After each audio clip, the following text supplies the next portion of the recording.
Previously on Via Non Capta. So, last week's episode concluded in a four-parter, and mainly what happened was the guest from the nebula, Grangid, uh, was given a variety of human food, and I believe he was given a cheeseburger, a salad, and chicken tacos, and he tried all of those out.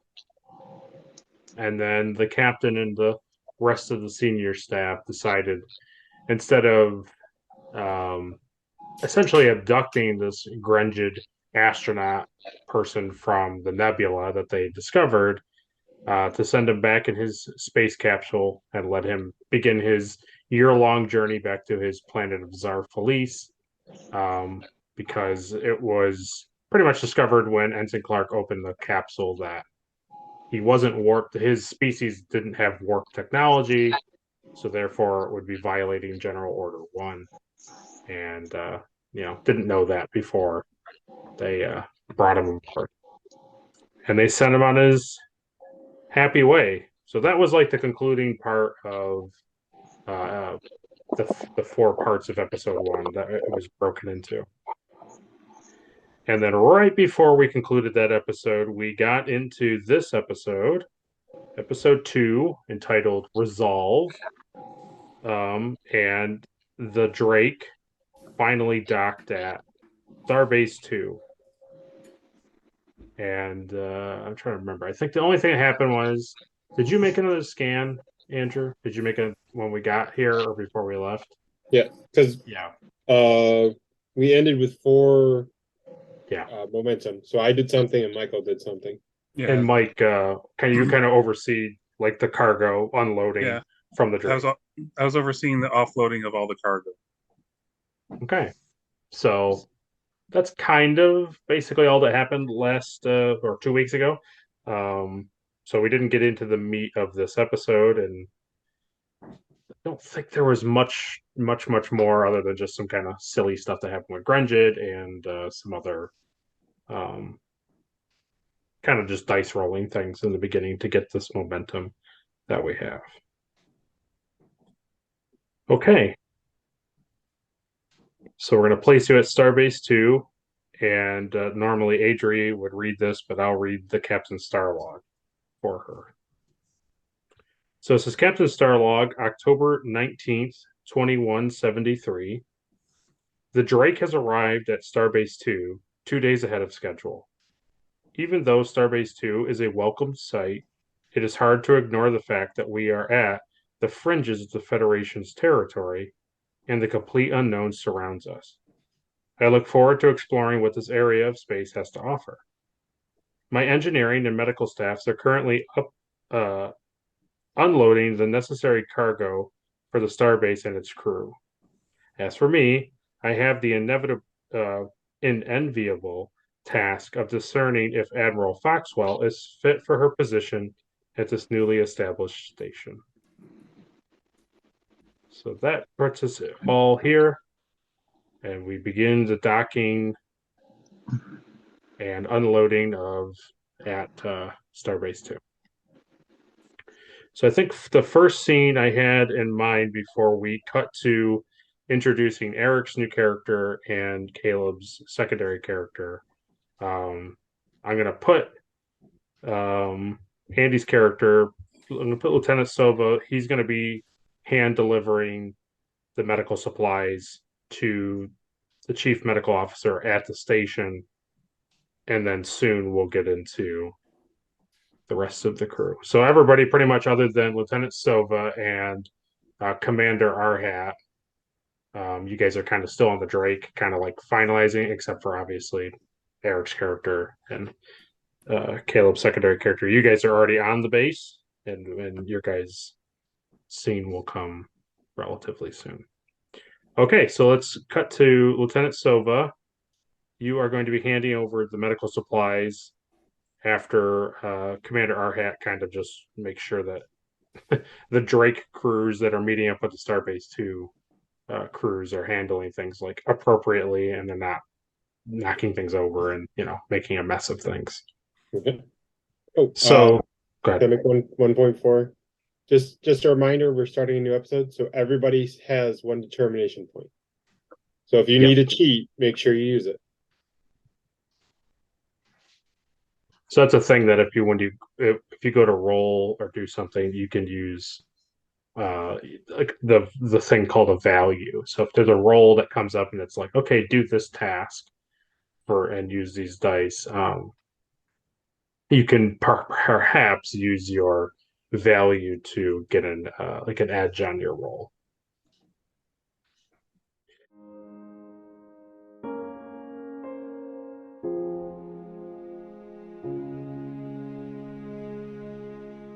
I will take a chance to be who I'm meant to be.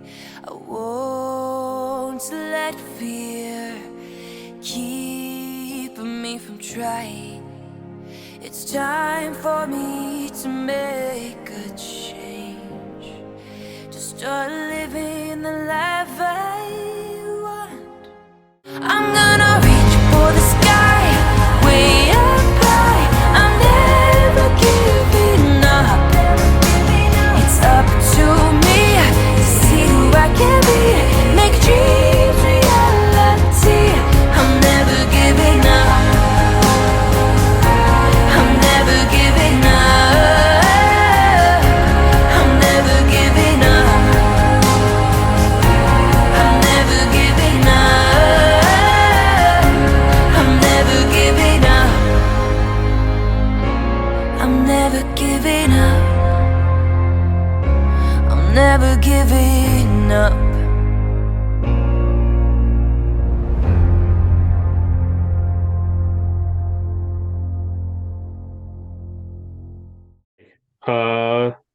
So you, Andrew, are handing over the cases of Dermaline gel, protodinoplazers, and chorophysine to the office of Dr. Treasel.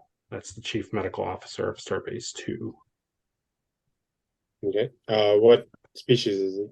She is a Denoblian. Okay. She is female. She has brown wavy curls about shoulder length, and no other really distinctive features other than what the kind of like cranial sides that Denoblians have. Okay. So do I just start? Yeah, you could totally start. Yep. Okay. Good evening, doctor. Good evening. How are you? I'm fine. I Excellent. have these supplies that we were supposed to drop off with you. Oh, very good, very good. Yes, I read the report that these were being delivered, but I wasn't sure if what was finalized from Starbase 12 was actually the same amount that I had agreed upon and what they had counted, because I know that some things were not exact. They were more general estimates of what they were going to be able to deliver from 12. So this is perfect. I was told to be careful of some of the machinery because it is fragile.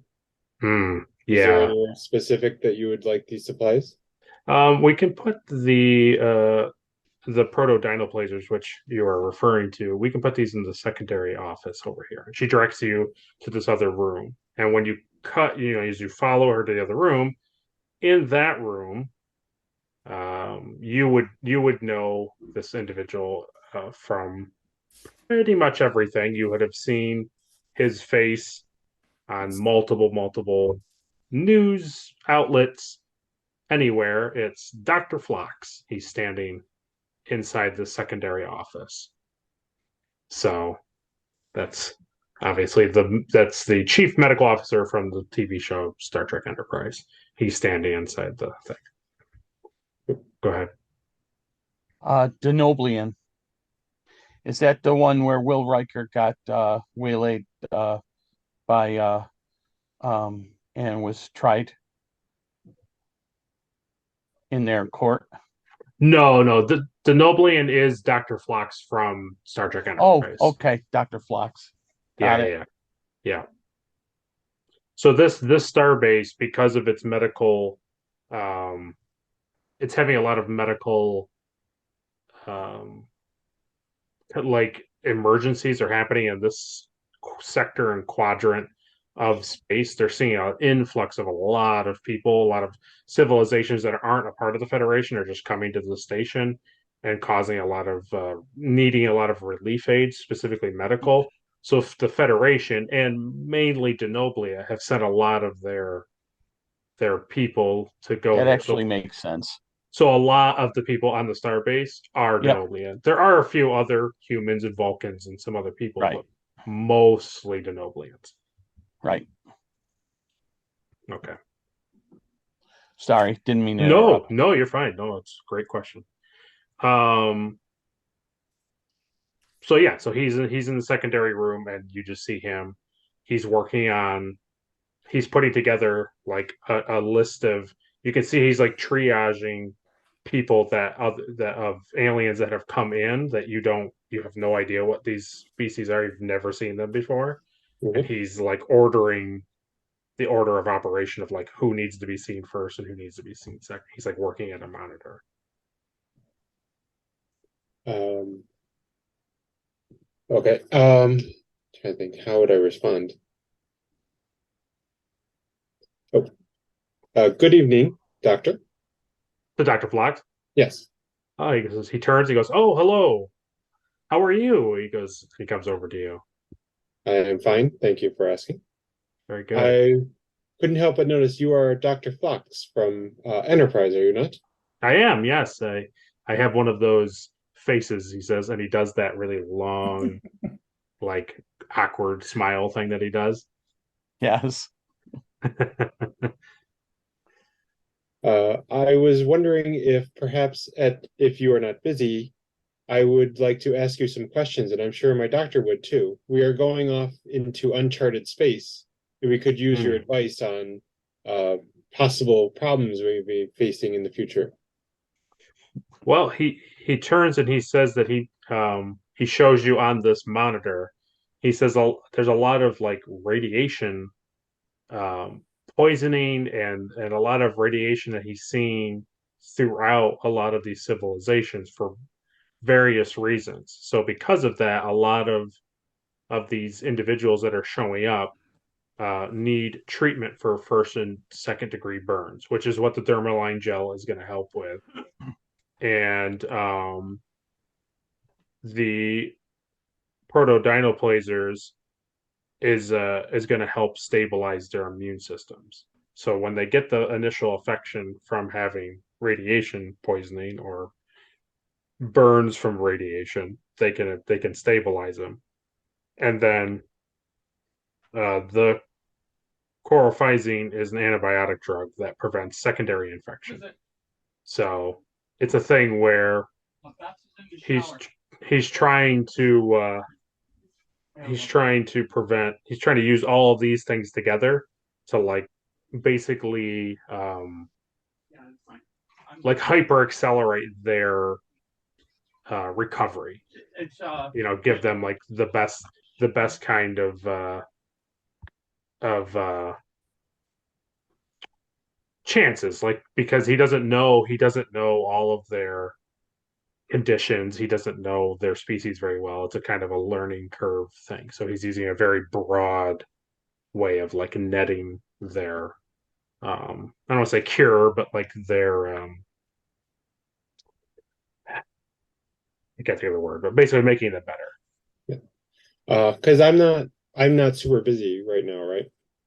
No, you would basically what you're expected to do. It would have been you and Dr. Ray would have been doing this, but because she's gone off to meet with the other doctor essentially, um, you're just in charge to make sure that these crates come to here, and then you're free to do what you want unless you get orders from one of your superiors. Okay. Since I have completed my assignment, could I assist you, Dr. Fox? I do have a specialty in radiation. Absolutely. That's perfect. It's clear why Starfleet sent you here. Let me show you. Let me start you on this. Show you this guy, and he takes you over to this other patient, and he starts to talk to you. And that's kind of where we'll leave you because there's not. It's just gonna be you and him doing like science medical work. You know what I mean? It's not and nothing really So these more will be than just repetitive. yeah. Okay. It's gonna be repetitive medical work, and you're gonna work on these aliens that honestly it'd be kind of neat for you because you're gonna meet a whole bunch of aliens that perhaps other parts of the crew aren't going to see because they're in like emergency room situations. Mhm. Very good.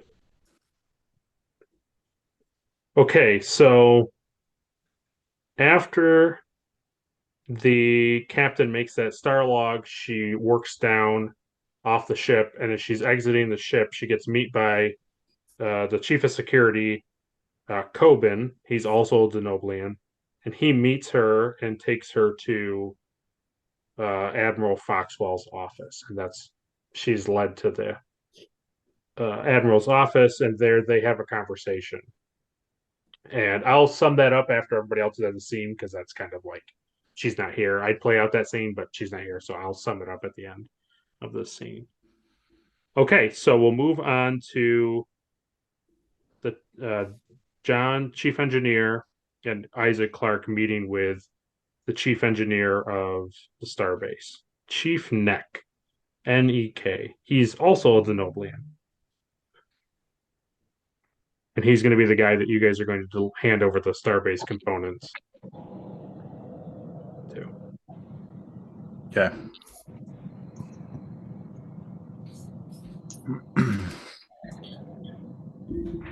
Okay. So, do you guys anything, or do you just want to go and immediately find him before I? So who all's going?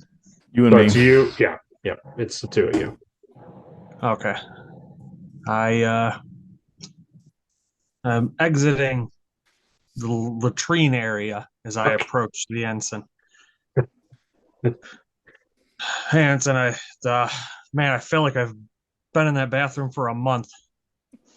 Did Grogu get home okay? Yeah. Yeah. Perfect. Yeah. Okay. Grenjin. Yeah. He got Of home course. safe. Yeah. Of course. Gringid, yes. Yeah. Yeah. You were around. You were around, but it felt like you weren't really there. Oh no, yeah, I saw everybody taking care of things in the distance, so I was taking care of things in my own distance. Good. Well, that's good. Yeah. Can you believe we're unloading boxes again? That is seemingly our prime directive. I think so. I think that's our lot on this ship is just unloading and loading cargo. Indeed. So who is it that we're meeting? Engineer Neck, I believe. Neck. Okay. All right. We better get to him then. Yes. Okay. So you meet with Commander Arhat very quickly as he kind of finalizes like the look over of what you guys are unloading, and you proceed to the office of Chief Engineer Neck. And Chief Engineer Neck, he basically, other than looking like Phlox, he doesn't have the same face as the actor, but he has black hair, and he just looks like a normal Denoblian. He doesn't have anything crazy about him. So for your benefit, John, I don't know if you remember the doctor from the show, but it's like basically he has like long ridges, and then he has these like thick, kind of like raised side ridges on the Yeah, top of his head. I think I remember when you were talking about the smile from that one guy. Yeah, It's, yeah, Mhm. yeah. It stands out. Yeah. yeah. So that's what he looks like, and so we'll put him in the office, and then we'll go from there. Okay.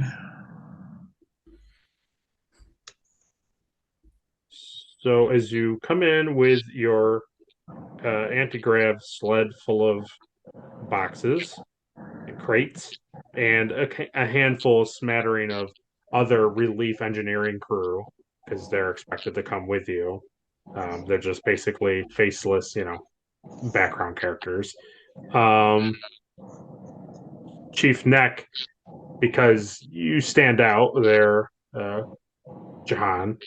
He goes, "Oh, Commander," and he goes over to you and he shakes your hand and he says, "You must be Chief Engineer Jahan." Yes, that would be me. He goes, "Well, it's great to meet you. I've read about your early journeys on the Drake, and now I heard from Starbase 12 people I know there that you were coming here, so no surprise. That's why I knew you were coming, even though we've never met each other." Of course, seems like you're on top of things here. Try to be.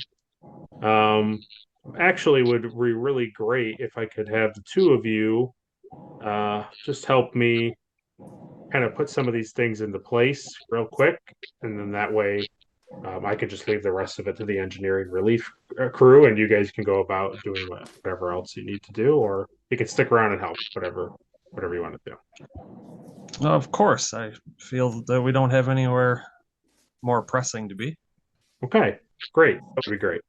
So he leads you over to this like bare bones kind of like wall, both of you, and he starts to discuss and show you like what's faulty, what's wrong with it.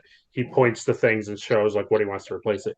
He goes for this big breakdown of like what he wants you to do.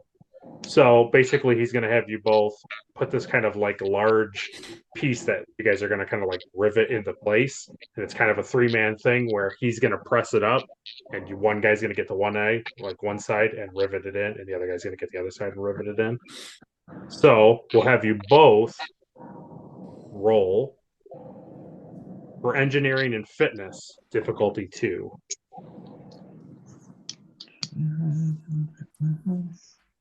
Is that 2 dice, Will? Or Yeah. 1? 2 d20s, yeah. Because you're both doing it. You're not like assisting each other. You're both. Okay. Ooh.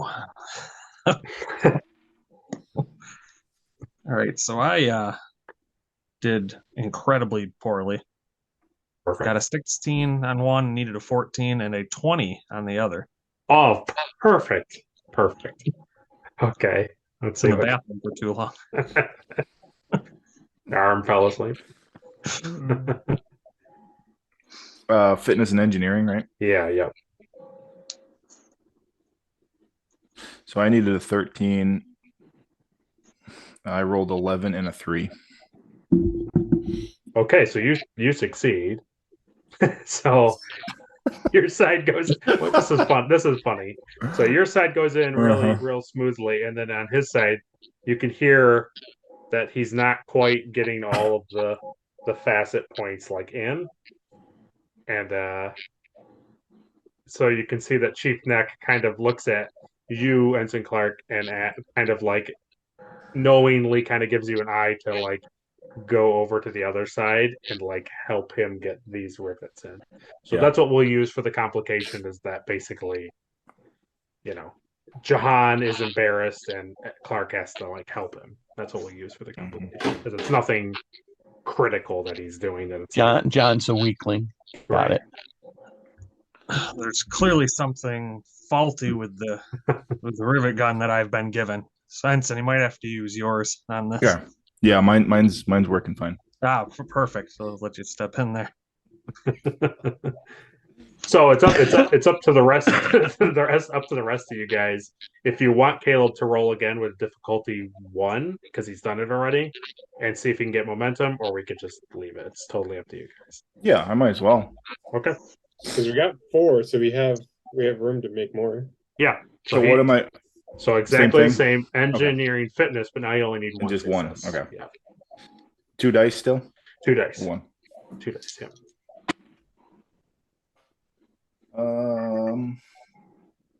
9 and a 5. So yeah. Perfect. Okay. So you get 1 success or 1 momentum to bank. Yep. Okay. Perfect. So we'll kind of conclude you guys there. We'll leave you there with him. He's going to keep you guys busy like Dr. Fox and Dr. Treasel's keeping Lieutenant Sova busy, he's going to keep you guys busy doing stuff since there isn't really anywhere else to go. Okay, then right before we introduce the new people, I'm going to fill in the things that Admiral Foxwell talks about with the captain. So I'm going to just kind of break it down. Adrian and I kind of semi-worked it out beforehand. So the Admiral discusses the situation of Starbase 2 and how they're being overtaxed and pushed to their absolute limits of how much relief work and how much medical aid this area has seen. And they don't know why. It's unprecedented, but they kind of figured that this is the first friendly face that's been in this section of space that's offering a free handout, a free hand. So it's kind of not surprising in the sense that, of course, everyone in this area is going to kind of latch on to it and get any type of help that they can get. And she just basically explains that anything that Starfleet can do to send more help and more supplies and more anything is wonderful. And she's been in contact with Admiral Rothy. They've done multiple star subspace transmissions and had multiple meetings, but over screen, over talk, there's not much that a person can really see or understand without being hands-on. And after that part of the conversation, the only thing that Admiral Foxwell brings up is that they've been having this problem, like a specific issue outside of like medical issues with this captain of the ship called the Tiburon. He's been really kind of causing a lot of not things enough where they can arrest him or put him in the brig. He's just been kind of a nuisance and been causing a lot of like irritant issues on the base and outside the base. And he's been caught telling species and people coming to the base or coming near the base to like don't go and trying to like send them away. That basically he's trying to paint the Federation as bad, essentially. And they don't really know what his issue is, but he's an angry fellow. So she asks if they can have anybody look into it, or if the Drake themselves can look into it. That would be great.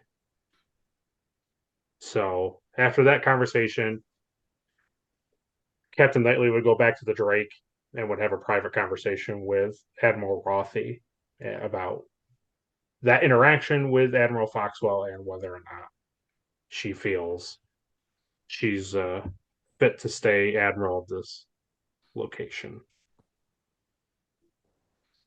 Okay. So after the captain has had that private relay with the captain, she'll come down to the office of Caleb's now secondary character, Dr. House. And in this office, Dr. House? Is that what you said? Yeah. Does he have the same attitude there? Pretty close, yeah. That's awesome. And so adjacent to the office, kind of like you would see in like a hospital where it's like, you have like in the ER, there's like a hub, and then there's all these multiple rooms for the patients. That's the same as like Dr. House's office is here, and then there's offshoots where there's multiple rooms. It's connected to where Lieutenant Sova is, but it's like on a different sector, like on a different wing. So he's like over here overseeing this, where Dr. Phlox is kind of overseeing this end of the wing. So they kind of meet each other, but there's like a wall dividing. So she's going to meet there because she knows that Dr. House is replacing Dr. Ray. And in one of the medical bays is Eric's character. Is it Lo Zesh? Is that how you say it? Lozesh. Yeah. Perfect. Lozesh. Okay. Look at your phone. Okay. I'm looking at it.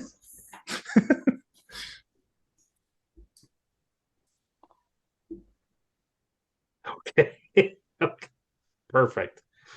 Perfect. So when she comes in and she sees Dr. House sitting while he's like kind of like bent over looking at a computer, she hears this like clattering and things like being knocked over and kind of like the thudding noise. And she looks, and inside the thing is Lozesh throwing like things that are in the room up against the wall.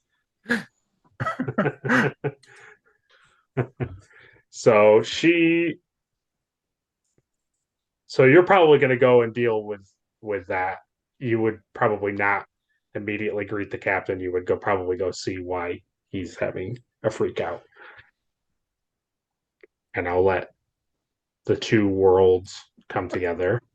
And so for everybody's benefit, we'll have Caleb describe what his guy looks like, and then we'll have Eric describe what his guy looks like. Okay, so Dr. House, Stephen House, he basically looks like a mixture of Hugh Laurie and Benedict Cumberbatch. He's tall. Yeah, he's got a goatee. He's got the wavy hair.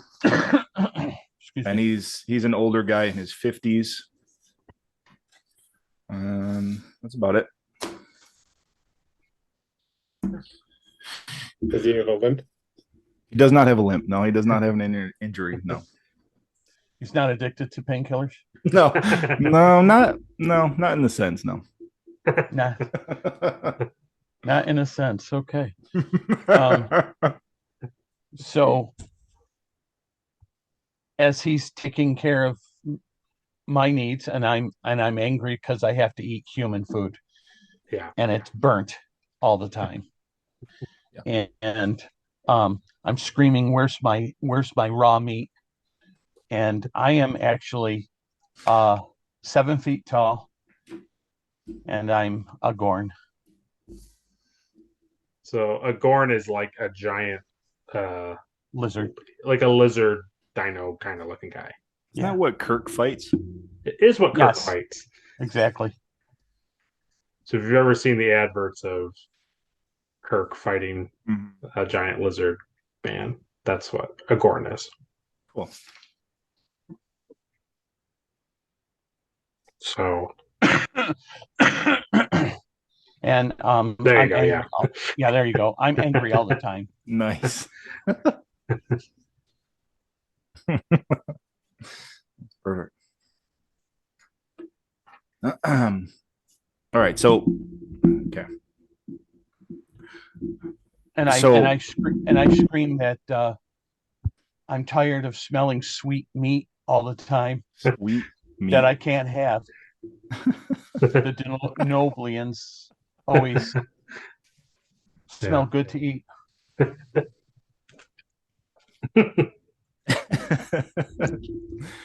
All right. So yeah, I'm going to check with the Noblian chef, and I'm going to ask him to make sure that he does not cook anything before he sends it to you.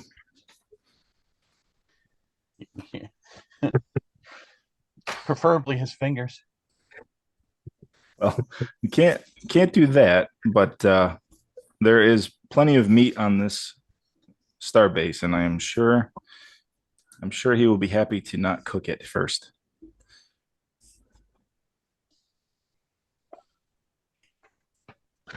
So I call the chef on the intercom. Okay, yep. And I say, any idea what the chef's name is? Or I do. I have it here. It is let's see. You can either contact the Noblian vendor or you can contact the Earth vendor. Earth vendor. Okay, so his name is Chef Moretti. Moretti. So I say, Chef Moretti, I have a patient up here, and he can only eat raw meat. He said he's really sick of all this cooked stuff. It's the man who likes to. I know. He wants to eat the thing raw. He don't want me to cook it. He always mad about it. Yeah, I know. Yeah, no cooking, no spices. Yeah. It'll make you sick when you eat it raw, but I'll still make it. That's fine. That's okay. Well, this is the fifth time. This is the fifth time he's asked for it. I know. I'm just not used to it, but It's it'll be quicker for you too to not have to cook it first. So that's true. he's if you could get it up here as soon as possible. Due to health regulations, we're supposed to cook it to a certain temperature.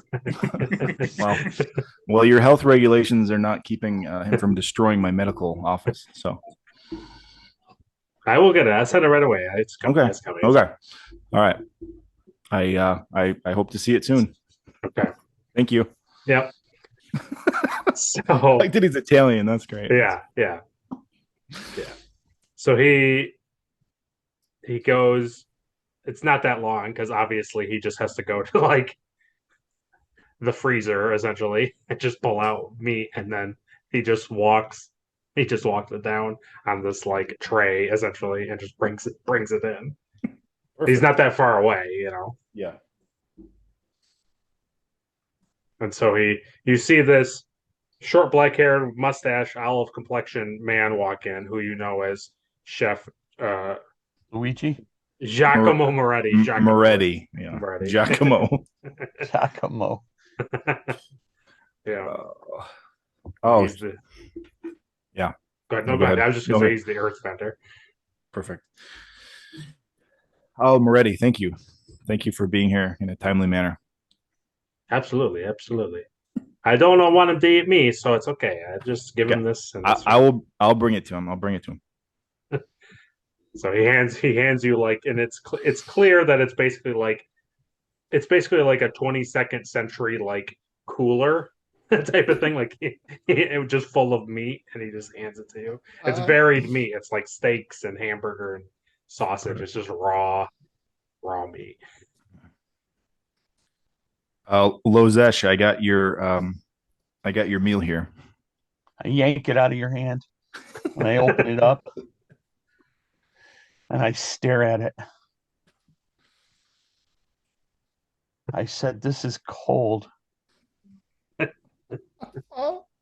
Where's the lifeblood?" Yeah.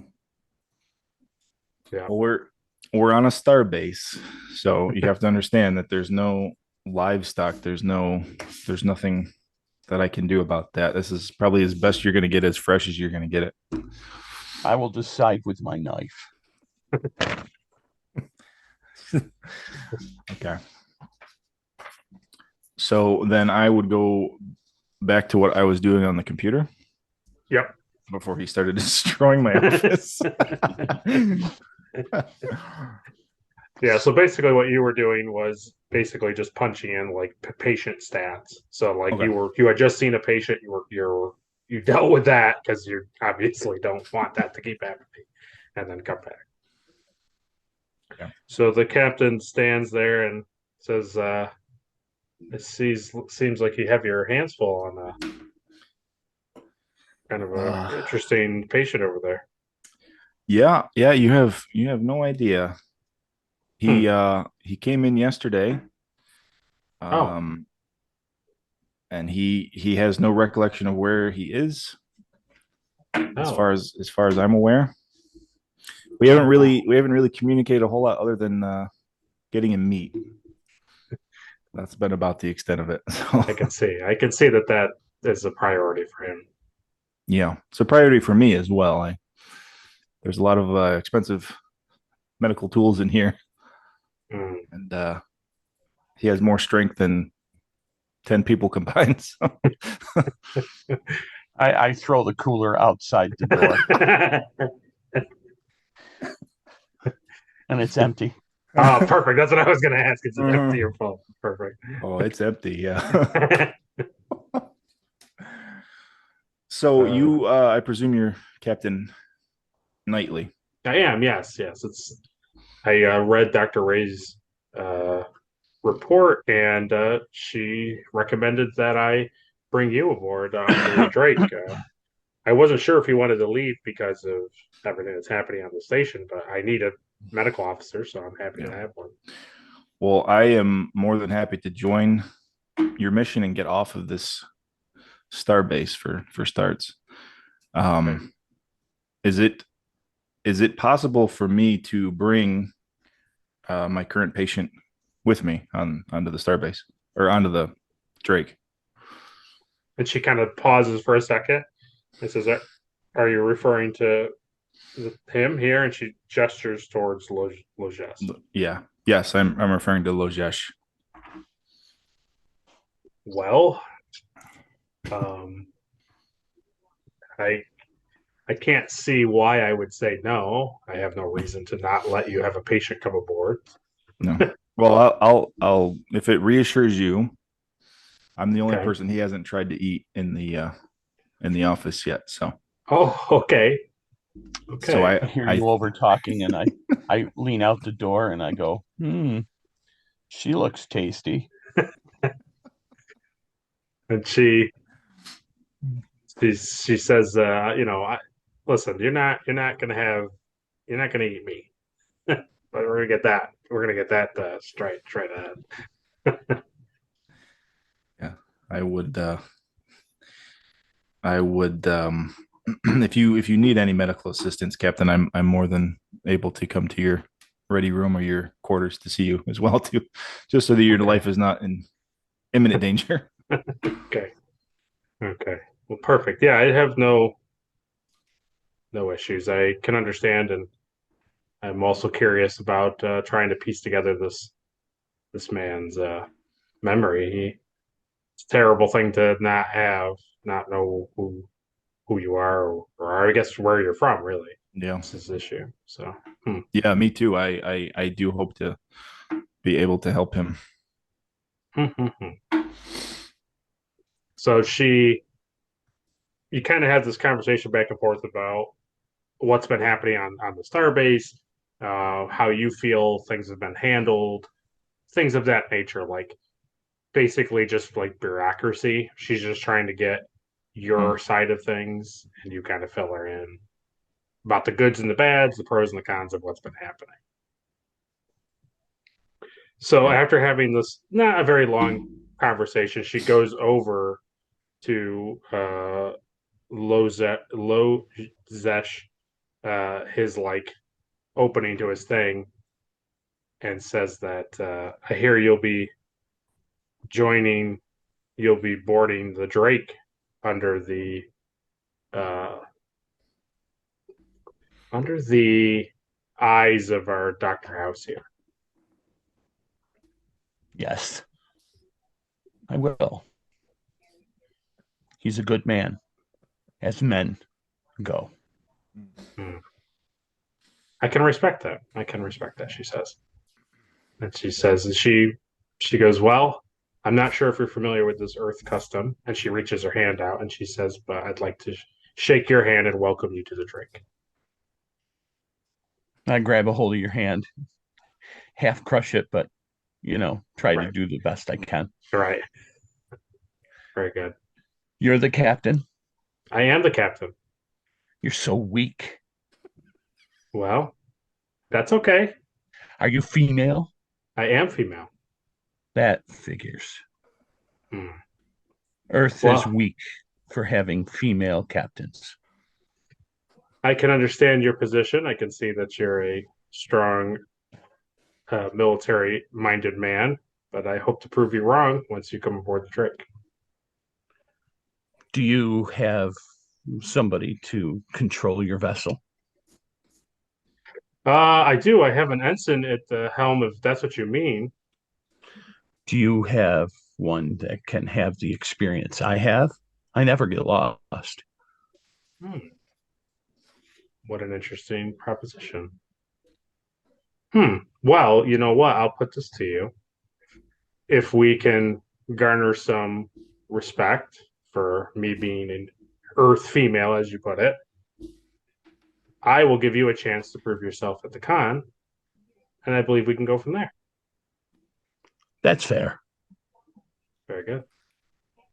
Well, I look forward to helping you by means of the doctor gain your memories and using you perhaps permanently at the con. Sounds good. Okay.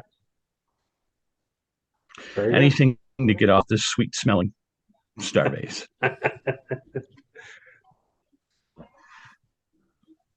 Very good. Okay. So is there anything, Caleb, that you wanted to discuss with her, or like anything before I move to the next scene, or we're good?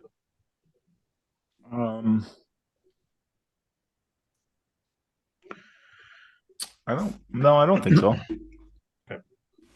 If it was Adri, I would, but no. Yeah. Sorry. I don't want to talk to you. I know. I don't want to either. So, okay. So we will move on to scene number 2. Scene number 2, we're going to lose the momentum for changing scenes. Perfect. I worked so hard for that one too. You did, but it's okay. Now you have back at the same. So scene 2 is basically just going to be, I'm going to allow you guys to have freedom on the Starbase, and you kind of can check out vendors or walk around or go to the station's bar. It's just basically like explore the Starbase. Your duties have happened. It is the concluding part of your shift. Most of you are either ending your shift or soon to end your shift. So it's kind of like nobody's expecting you to be doing something. And if something is to be done, unless it's like urgent or you were in the middle of it, your support staff are going to take care of these issues. So you're all free to essentially wander the Starbase.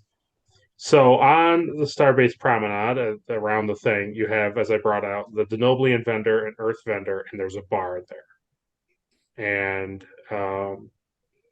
obviously the Denoblian sells Denoblian food primarily. The Earth vendor is more robust. He has more options than the previous Earth vendor, and the bar is, as you would expect any type of bar to be. It's just like a place to sit and eat, and he can give you some, but it's nothing like substantial food. It's more like snacks and stuff. So that is where we are. So whoever would like to, if we want to have, if Mike, you want to go since you didn't have anything, that would be great. If not, we can have to somebody else. Sure, I'd probably walk around, look at the food, and go, there's nothing here to eat. Okay. Yeah. And I would probably try something that would be a recommendation of probably the Earth people, because they're a little bit more accommodating. Yeah. He has a little bit more wide variety than the previous Earth vendor. He doesn't just sell. I walk up to Mike and I slap his back, and I show him a fork full of raw meat. Try this.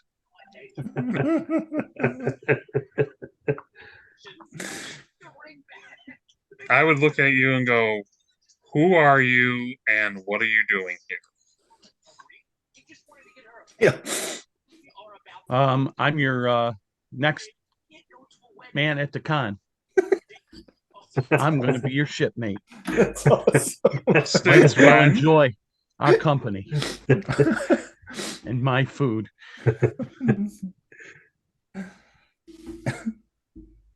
I'm going to have a long talk with the captain. Yeah. I'll join you.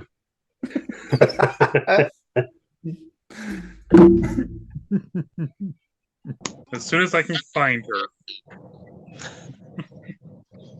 I can smell her out for you. Oh boy.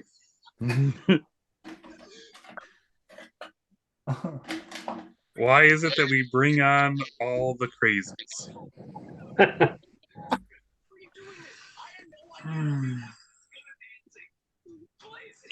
I lost my appetite.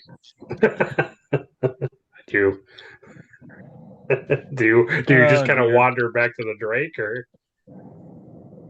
I would just kind of wander off to the Drake with my hand on my Usha. Oh, okay. With your hand on your what? The knife. His like Andorian blade, yeah. Oh, that's right. Yeah. Yeah. Because I don't really trust anybody I don't know. Yeah, he's new. Yeah. He doesn't trust anybody he knows either. True too.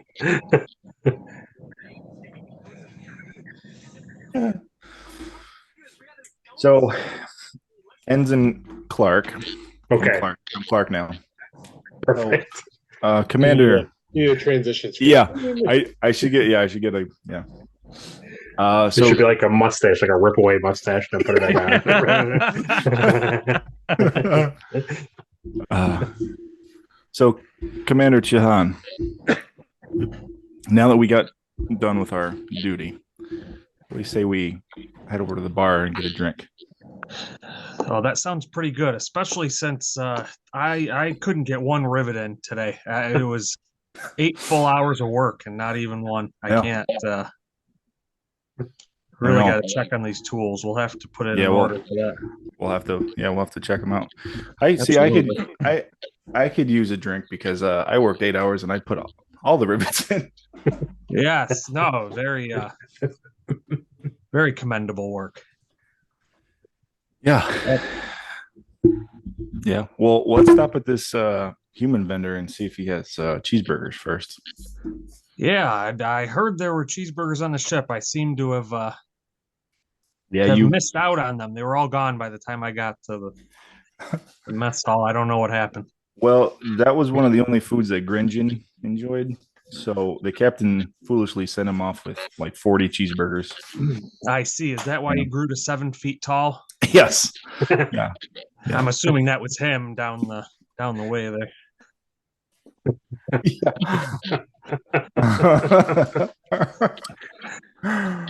Oh man. Yeah, I can't believe you missed cheeseburger night. We'll get him one of these days. Hopefully right now. I approach the vendor and I ask, cheeseburgers, my good sir. Do you want a cheeseburger? He said. Oh, I would love a cheeseburger. Do you happen to serve those here? Absolutely. I can make you a cheeseburger. It's coming right now. And he turns around and yells the Italian to another guy working in the back. Cheeseburger. Yeah, exactly. Cheeseburger. Ensign, this is perfect. Cheeseburgers. This is amazing. That'll be 2 I keep cheeseburgers. stuck on a bun. Sir. You want 2 cheeseburgers? You got it. I'll give you 2 cheeseburgers. Give him another 2 cheeseburgers. Ensign, what'll you be having? I'll take 2 cheeseburgers as well. You wanted 2 cheeseburgers. Okay, yeah, that's to go. To go. Okay, that's a fine. Okay. And it's like he yells again, turns around and yells in Italian, and they're cooking the food. He asks if you want anything with your cheeseburger. Just one order of fries for me. Oh, French fries. You got it. I got it. The cheeseburger with a side of cheeseburger works for me, so I am all set. Thank you. Perfect. You got it. So after a few minutes of, probably like 15 minutes or so of it, he gets 2 cheeseburgers, you get 2 cheeseburgers and a side of fries. And a side of Italian fries. Yeah. Can't be French fries. No, that's true. Italian fries. They're space fries. Yeah. That's right. Space fries. The English would call them space chips. Wow. Oh dear. Well, that's if Cumberbatch was there. Yeah. And Hugh Laurie, actually. Yeah, that's true. Oh man. Well, John, as far as cheeseburgers go, how do these rank? Pretty good. It's been months since I've had any, so my favorite cheeseburger is the next one that I eat, as we say on our. Oh. Oh my god. Now I understand why you were in the bathroom for so long. Yeah. There's all the previous space chips. You sure wasn't that sausage that you had? Oh, probably. Oh. Probably was. No plain sausage. Yeah. But no. Maybe the bad raw meat I gave you. Yummy. Guess we make our way to the bar and sit. Okay. Mhm. So I'll pause you guys there. And I'll ask where Lieutenant Sova and Lozesh is going to be. Where are you guys going to be? I'm actually at the bar too. Okay, you're at the bar. Perfect. Okay. Yeah. And you, Lieutenant Sova. Well, I'm trying because what happened with Phlox? Because am I still working with him, or you had concluded working with him, and he's gone on break, and he's eating. He's like in the section of the Noblian place eating. He's like having dinner. is he going to go back to work after, or is he done for the night? No, he's done with his shift. Don't Okay. the Denoblians puff up like pufferfish? They do when he's trying to like scare or intimidate somebody. Yeah. I was wondering because I would have tried to get as much information about the sector we're going to as possible. Did I get everything I wanted from him, or He would just inform you that he doesn't know much about this area other than what he's seen from the patients coming in. He hasn't explored this section of space, and he only knows basically what reports he gets from other captains who are in the area, whether they're Federation captains or just other captains of vessels. So he doesn't know a ton more than you would know. He would know some, maybe he could give you some planet names, and he could give you some like alliances, like names of governments and things that he's heard, but it wouldn't necessarily mean a ton to you. does he know anyone who's been out there for a while? Only person he knows that he sees frequently is Captain Belmont of the Silk, who you know is a cargo captain that runs between multiple stations. But they haven't been. He hasn't been out in the space. He's just been floating around the stations, right? She goes from this starbase to 12 and stops at other locations to pick up supplies and foods and stuff that other civilizations are offering. But she hasn't been. She didn't go out into deep space. No. Okay, so that wouldn't be helpful. That's that's the most person that she has seen, or he has seen, be out the most and have the most like feedback information because she sees the most, interacts with the most. Because there's really not much for me to do on the station then. Because Denoblian and human, there's no like plain food between the two.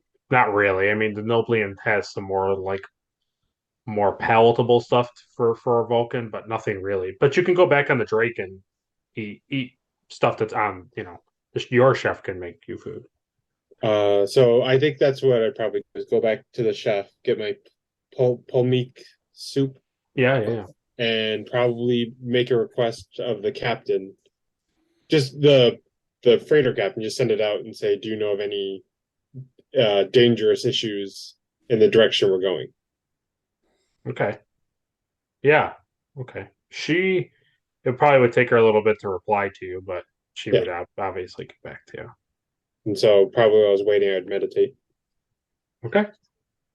So you're kind of like half between getting your order and eating it in the mess hall to finishing that and then like going to your quarters and meditating. Okay. That's kind of like where you are, right? I'm just trying to make sure. Mm-hmm. Perfect. Okay. And you, Mike, you're heading back to the Drake and you're on the Drake now? Yeah, I'm on the Drake now, and I'm thinking about going to do a workout just to blow off a little bit of steam from the frustrating news that I find. Mm-hmm. Actually, okay. Can I adjust? I just realized I should probably inform the captain I'm doing this, shouldn't I? You're not on duty anymore, so it's okay. Well, I was just wondering. She knows you're going to be either on the Drake or on the station. There's not really. No, I meant contacting another captain. I didn't know if that was something that you would normally run past. I don't think so. I think if you were doing it under like the thought of like like you're trying to represent the Drake, it might have to go through the captain. But I think if it was like a like a person to a person. It's just like considered like a personal message. Okay. Yep. So that's all I was gonna do was just send like a personal message saying, "Do you know of any situation?" I don't think you're doing anything that would dictate that like the captain has to approve this message. Okay. So then I'll go with what I was doing. I thought Mike was saying something, but maybe not. No. I was going to. I said just like sending mail, like sending a letter or something like that. Just sending a small message to a person that you know doesn't require any notification to higher ups. Yeah. Yeah. Exactly. Oh. Hi. Hi. Okay, so we'll cut to the captain is in her quarters. She is doing this thing where she goes back and forth between talking to everybody. Like she talks to the admiral and then goes and has dinner and then goes to her quarters and talks to Admiral Rothie. There's a lot of captain bureaucracy, so that's why I'm just going to remove her. Basically, do an easy thing of just put her on the ship and doing her own thing. That way, there's no like, what does Will do with this character? Okay, so at the bar, the bartender is a medium length, white haired, white goatee, tan complexion human. And at the bar is Chief of Security Coben. He's also a Denoblian, brown hair. He has a little hair on his chin. And this other gentleman who you haven't seen before. And he's kind of, you can tell he's not happy. He's not being aggressive or anything. You can just tell he's displeased. So I'm gonna let you guys play out what you want to do at the bar, but just know that these two guys, besides the bartender, are here. He says, Is he Denoblian? No, the man sitting there is, you don't know what species he is. You've never seen. No, I mean, sadly, your character Eric wouldn't really probably recognize anybody other than who you've seen on the station. But Right. to the other two, no, you don't know who this guy is. So I have a drunk Denoblian puffing out at me. And I look at him and I said, "Oh yeah?" And you see these frills on the side of my head come out. And I start shaking them. And you kind of see the drunk Denoblian kind of like, oh, and he kind of just sits like, kind of like stumbles back into his chair. Yeah. Yeah. Let's see if I can. Yeah. Had to have some comic relief. Absolutely. I love it. Probably be funny to have him kind of like maybe spit up his beer a little bit too. Okay, so Is he starting a fight with somebody or what? the gentleman sitting at the thing, Yeah. he's not starting a fight. You can just tell that he's one of those type of people that he's probably had one too many, and now he's getting a little bit unpleasant. He's saying some things that don't sound nice. I'll leave that up to Caleb and John. Yeah.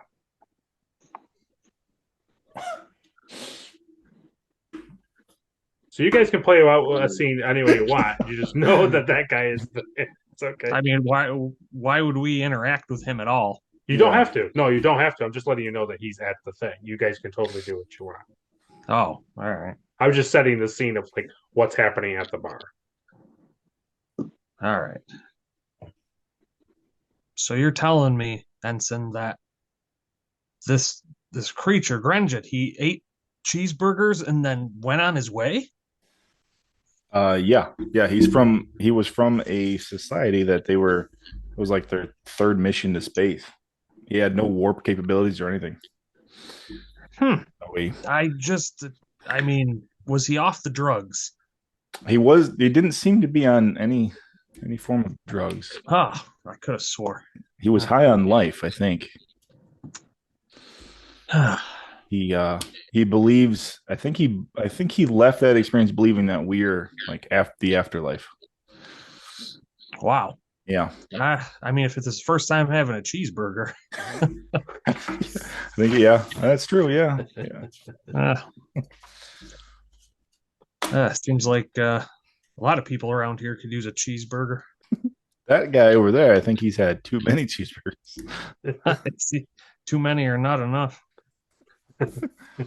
You talking about me? Oh, no, sir, not you. What is a cheeseburger? It's quite delectable. They do serve them in the shop several stores down from here if you wanted to go and check that out.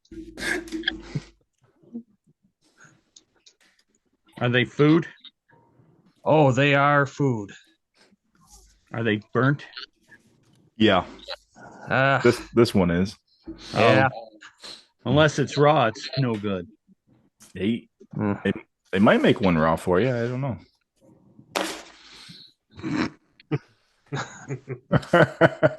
Not sure how cheese would react to my belly, for that matter.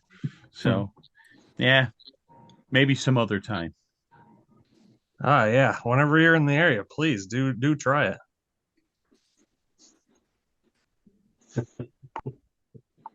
Ensign, that guy seemed friendly enough.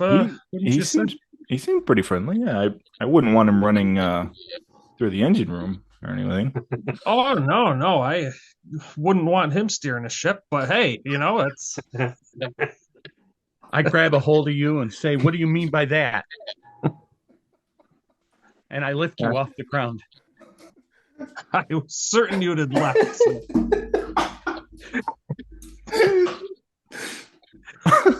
Oh god. I never get lost. And I don't know. I feel like maybe you should.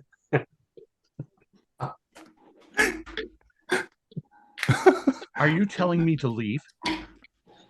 If you're going to continue to hold me off the ground, sir, then yes. I hold up my knife to your throat and say, we can discuss this way. There's always an answer that I can find with my knife.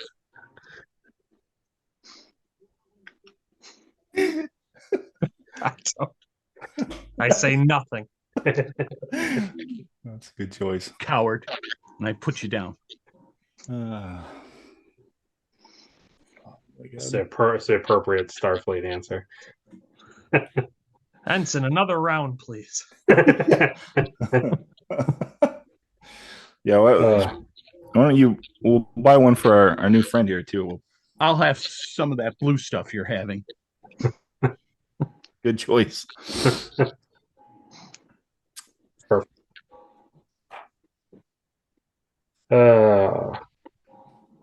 Okay, so just as you order more beverage and the bartender kind of turns his back from the other side of the bar where Chief Officer Corbin is sitting.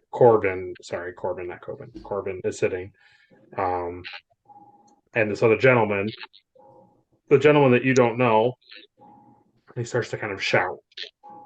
Now he's getting really animated. And you can kind of hear him saying that he is upset that there is no horn of a mech here. You don't know what that is. It's called horn of a mech. No idea what it is. But he's shouting it, he's angry about it, so on and so forth. You can kind of put together that this is probably some sort of snack or a drink or some nature. So once the chief security officer kind of like gently kind of tries to, in a nice diplomatic way, try to coerce him to exit the bar, he gets up and he points to the officer and he goes, "I am sick and tired of this Federation. He says, first my government had to deal with the Breen, then they had to deal with the Klingons, and now they have to deal with you guys. I'm sick of it.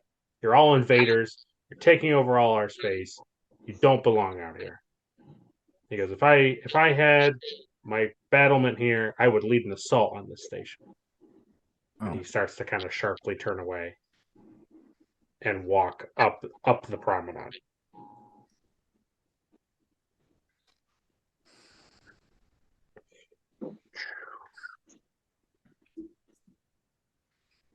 Shall we kill him? What was that, Andy? Or John? I think Andy said, should we kill him? Yes, that would be. Shall we kill him? He always wants to kill everybody. I haven't had fresh meat in a long time. So what this guy looks like is he has black hair with a black beard. He has kind of like light scarring all over his face, either like he's had you can surmise he's either had lots of multiple minor cuts to his face from like glass or blades, or it's some sort of like lightly scarring from having like first degree burns. You can't really quite tell, but I'll generally kind of tell you he basically looks like a human, but at the top he has this kind of like a cranial piece on his head. So so he generally looks like that. He has black hair, but that's generally what he looks like.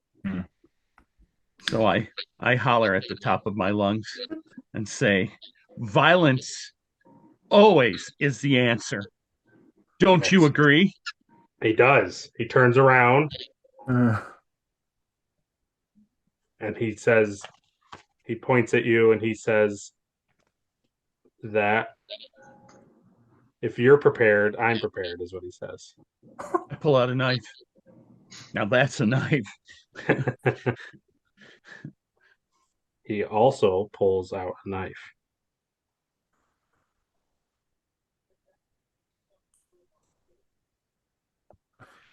Although I'm big and bulky, I'm quick. And he says he'd like to test that. And I cut his arm real quick. Real fast. Okay. So do I have to roll?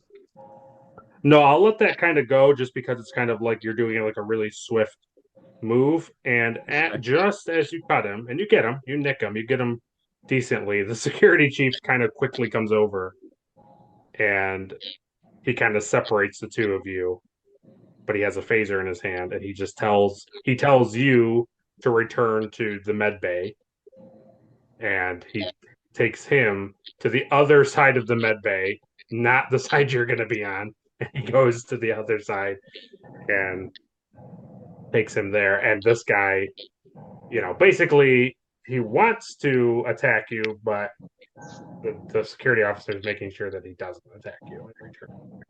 I look at you and tell you that I belong to the Drake. Shall I go there? Yes.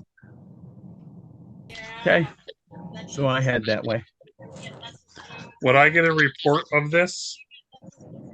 You would get a report as soon as Lozesh was coming like up the thing to board the Drake.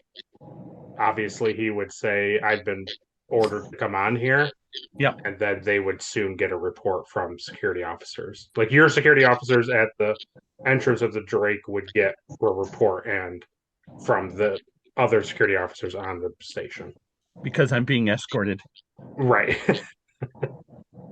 Did he say that in the bar? Yeah. Yeah. Okay. Commander?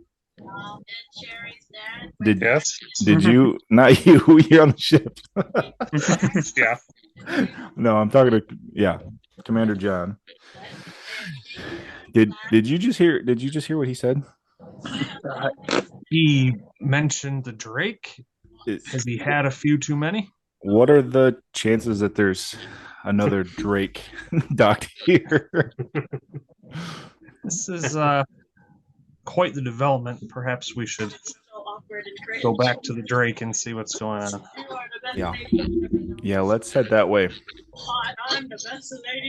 Okay, so you guys go to the Drake. You're hearing the report of what's happened on the station there, Mike. You're obviously kind of getting like a real-time thing. It's like as he's being escorted and they're reacting to his thing and walking to the Drake, you're also getting a message saying like, this is what's happened. Like, this is the breakdown of what's happened. And then that's where we will cut, because now this is going to be a brand new scene. So one less momentum. And this is what the doctor will see outside his thing. He obviously goes to respond to the issue because he's still on his duty. His shift didn't ended. He's on like another clock schedule type thing. So he goes down to deal with the gash that's on this guy's arm.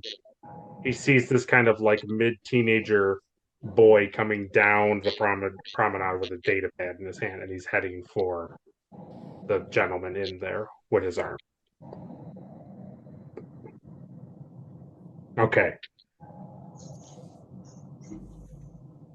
So do you guys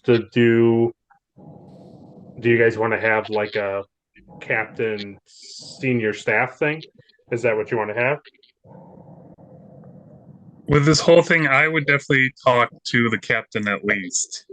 Okay. Yeah, I mean, should we wait until the beginning of next time for Adri to be back to Kind of speak hammer about it out. Yeah, start that Totally off. can. Like, Yeah. That's fine. talking about everything. Okay. Since I'm sure there will be several people who would be like, what is happening? Will the doctor be part of the senior staff? He will be, yes. He is technically in that scene where you guys are having your interaction. She accepted him as chief medical staff. So he's still on the Starbase finishing up things because it's only been a few hours since that interaction. And he still has like a duty shift to complete. And the Drake isn't going anywhere anytime soon. So he will. Okay. So do you, Caleb, want to have a scene with the gentleman? Yeah, sure. Okay. So the doctor, you know this guy because you've seen him a lot. This is the captain of the Tiburon that you are very familiar with. Oh, that's who this guy is. This is who this guy is. So this guy's name is Naboa. Is his name? That's his name. Mm-hmm. Captain Naboa of the Tiburon. You've heard a lot about him. You've dealt a lot with him. He's not pleasant to deal with. He's not nice. Okay. So he's on the thing. He's shouting at the security guy. He's obviously had a couple too many. He's not like plastered. He's not like out of his mind. He's just not fully able to like condense his exuberance. Mm-hmm. So that's where you kind of walk in on. Okay. Oh, Captain Noboa, I see you've had a few too many. Oh boy, here he comes. There he comes. Uh-huh. So, first thing, why don't we give you a stabilizer to get your alcohol blood level down, so we can have a reasonable discussion while they treat you. Whatever. Yeah. So I inject him in the neck. Yeah, nothing pleasant about that, right? Yeah. No, you give it to him good, or are you nice? Oh yeah. No, I ripping off the sleeve like Kirk. Yeah. Yeah. Nope, I just jab him right in the neck. Don't even let him know. And I say, "Oh, so you finally found somebody that fights back." And he goes, "Yeah, it was that thing you've been talking to in that room over there." And you couldn't tell by looking at him that was a fight you didn't want to take, huh? I'm not afraid of him.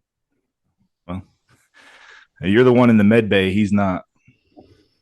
Well, he would have been in the med bay, but this guy, and he points to Corbin, dragged me in here. And Yeah. I knew that he points at the phaser. He goes, yeah, what's going to happen, right? I'm going to take a swing at him. I'm going to be on the floor. This is what you people do. It's what you people do. Well, yeah, I understand that you are upset and hate the Federation, but getting drunk and starting bar fights is no way to handle that situation. Well, what do you expect me to do? You can do the same thing I'm going to do. Leave. I'm not thrilled with the Federation either. So my feelings is I'm justified in what I feel, right? Because you're saying that there's not a lot to this Federation. They are what I think they are. They're just invaders. They're flawed. They're a new organization, and they're trying to figure out where they belong. But yeah, I agree that they come in, they change all the rules, and they make life harder at the moment.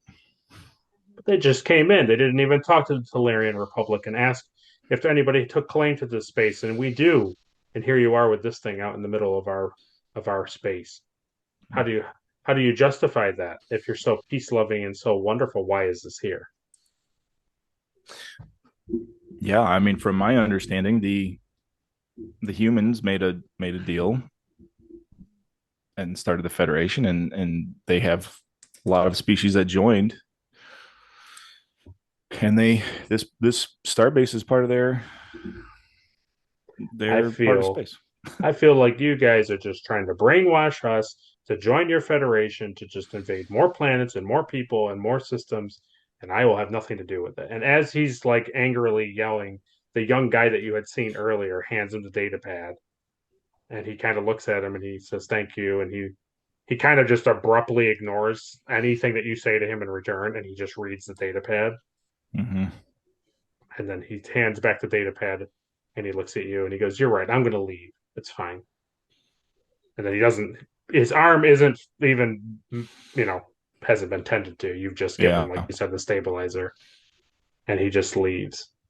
And as he kind of walks away, you kind of get the feeling that perhaps the young man with him, because of you being a doctor and kind of like you kind of put things together really quickly, the young guy kind of looks like his son. Mm. So that's how that plays out. He boards his ship in the Tebron, undocks, and leaves. What's the ship's name? Tebron, T apostrophe B R O N. I thought Tebron. you said LeBron. Yeah, not LeBron. No, Tebron. Okay. LeBron James, yeah, no. Okay. So let's see. So Lejesh is on the Drake at this point. Everybody, I think yeah. Let me have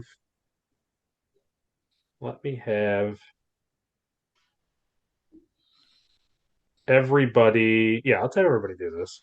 Let's have everybody. We'll go systematically. We'll start with Mike, then we'll go John, Caleb. We'll have you all roll. Con and fitness difficulty 1. Con and fitness. Con and fitness. Not a fitness. So I'm roll 2 dice. Yep, 2 dice. Yep, you just need 1 success.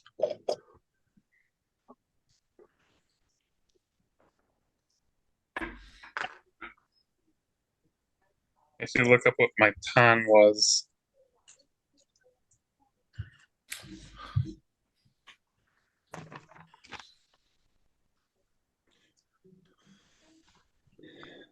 Did good, but not good enough. Okay. I got 3 and 4. Okay. But I have a con of 2. No, it's con and fitness together. Kind So of you're two rolling- and I know, but I didn't get the extra bonus. Oh, okay. oh, gotcha. So you're two and what? I have 3 and 4. Con is 2. Oh, gotcha. Okay. So I had no problem getting what I needed, but like I said, it was 3 and 4, and my con was 2. But I thought if you rolled fitness and con, what are those two numbers together? Yeah, it's Well, combined. plenty, because my Oh. fitness is 9, Okay. and I rolled a 3 and a 4, but I didn't get the extra because con is 2. Oh, you're saying you didn't get like the extra bonus. I gotcha. Oh, okay. I When thought you you were say saying con, is that control? no. It is. It's in your discipline thing. That's con. It's command, con, engineer, security, that grouping. Oh, okay. Never mind. Yeah, and then the other one is your fitness, the attribute thing. So Michael got a momentum from that. Yeah. Yep. Yeah. So now John can roll if he already did.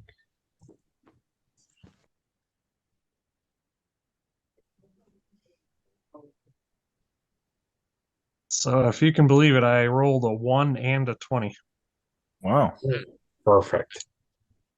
Well, I'll just make that a threat because I mean, you know, you have a 1, so it's like it's a double success essentially. So you can have a momentum. Another momentum. Okay. Caleb. We're up to 5.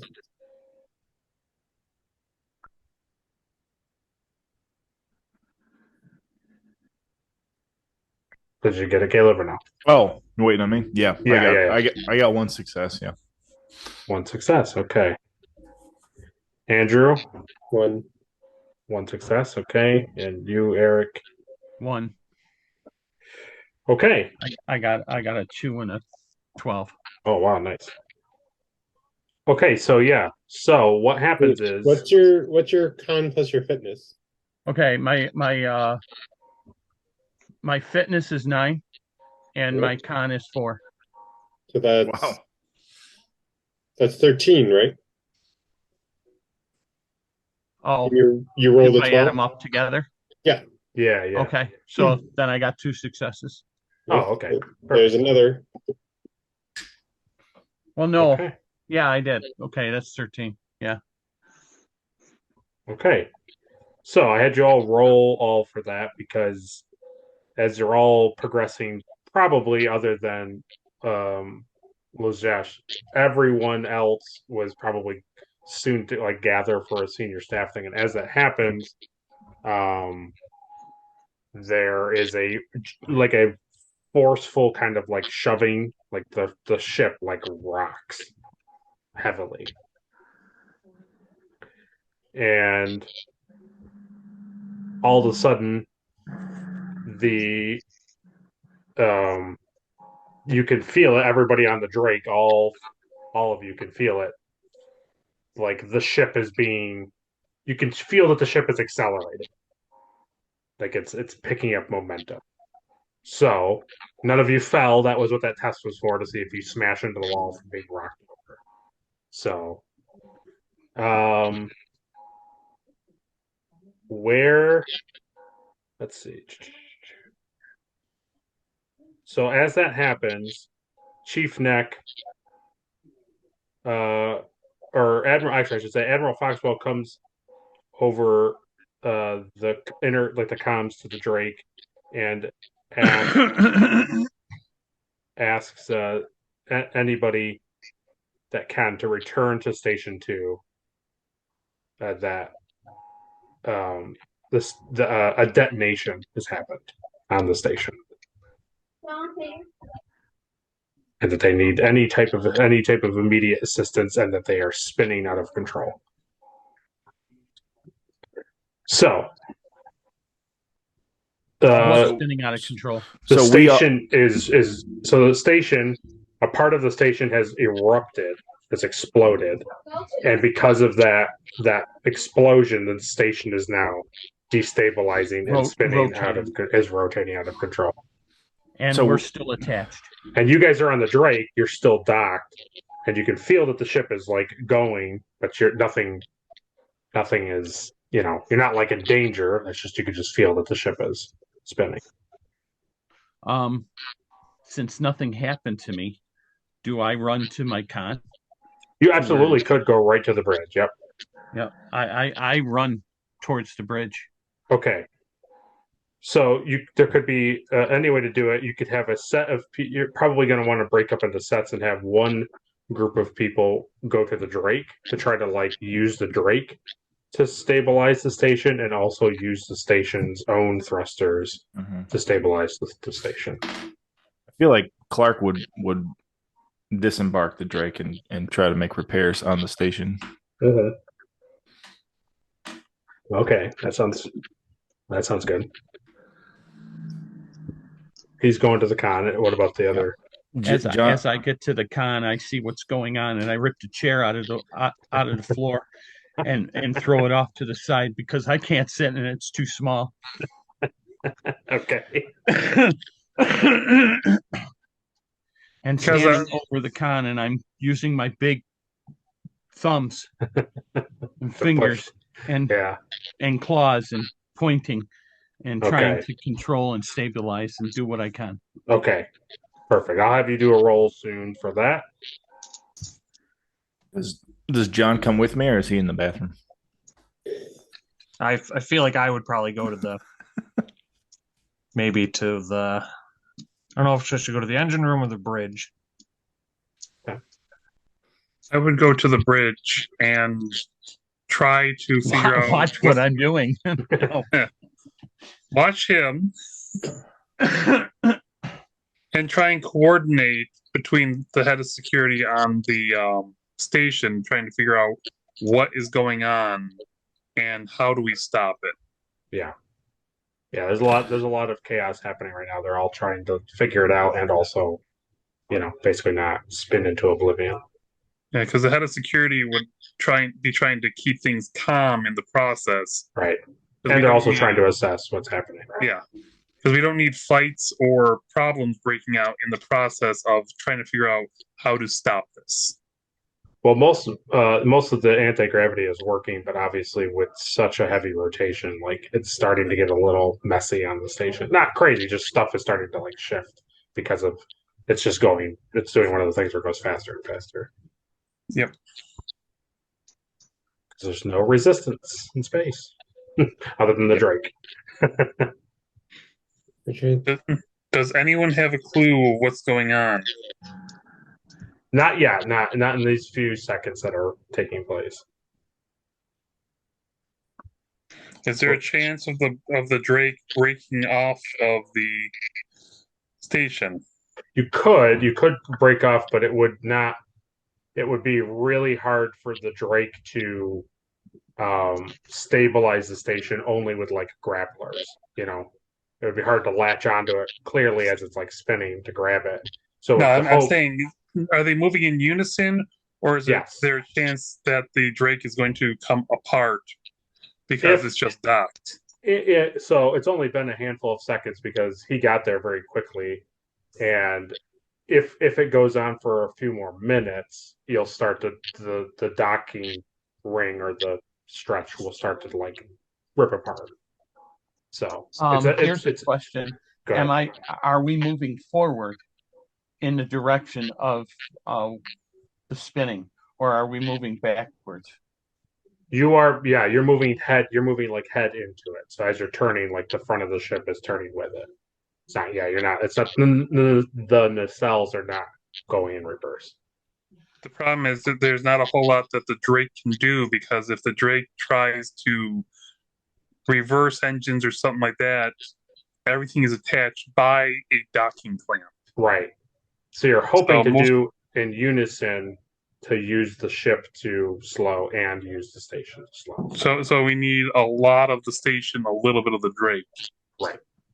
Yep. Exactly. So Andrew, I saw you were going to say what you were. Well, I was just, because I was meditating at the time, wasn't I? Yeah. So you're in your room and the station rocks, but you don't like tip over into your thing. You just kind of do the classic Star Trek, like, whoa. Yeah. So I think I would start heading for the turbo lift and use the communicator to contact the bridge. Because I have orders from the admiral to go, but I don't know if the bridge needs me. So I would probably contact the bridge to ask, what's happening? Am I needed up there? Should I help the station? You would get probably the captain would tell you to return to the bridge, to go to the bridge. Okay, so then I would go to the bridge. Okay. So let's now.